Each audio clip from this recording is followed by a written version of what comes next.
روزانہ حملے کرتے ہوئے کئی بے گناہ معصوم بچوں کو موت کی نیند سلا رہا ہے۔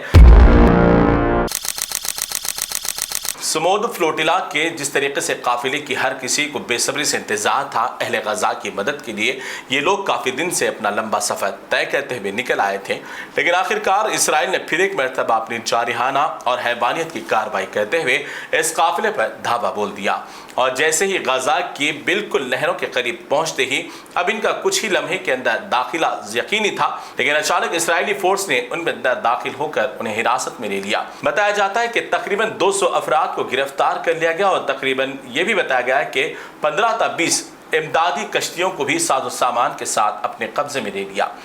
اب یہاں پر یہ سوال کھڑا ہوتا ہے کہ جہاں پر اسرائیل اپنے روزانہ اپنے جارحانہ کارروائیاں جاری رکھتے ہوئے روزانہ حملے کرتے ہوئے کئی بے گناہ معصوم بچوں کو موت کی نیند سلا رہا ہے، وہیں پر اگر کچھ کنٹریز کے لوگ جو انسانی ہمدردی رکھتے ہیں وہ اگر اہل غزہ کو کچھ دوائیاں، کچھ کھانے پینے کی اشیاء اگر پہنچانا چاہتے ہیں تو اس میں جرم کیا ہے؟ کیا اس طریقے سے اتنا کھلے عام یہ اسرائیل کی جانب سے جرم کیا جا رہا ہے تو اتنی کنٹریاں خاموش کیوں ہیں؟ سمود فلوٹیلا کے یہ قافلے کو جو بھی امداد پہنچانے کی کوشش کی ہے، جیسے کہ اٹلی نے اس معاملے پر دھوکہ دیتے ہوئے اپنی جنگی جہاز کو راستے میں ہی روک لیا، اور آنے والے اسرائیل کے خطرات کے اپنے آپ کو بچانے کے لیے اٹلی نے قدم واپس لے لیے، لیکن ترکی کا جنگی جہاز بھی موجود تھا، اسپین کا بھی جنگی جہاز موجود تھا، لیکن کیا یہ جنگی جہاز موجود ہونے کے باوجود اسرائیل پر یہ حملہ کیوں نہیں کیے؟ کیا اگر اسرائیل پر یہ لوگ اگر ان کی فورس پر حملہ کرتے تو شاید قافلہ غزہ کے اندر داخل ہونے میں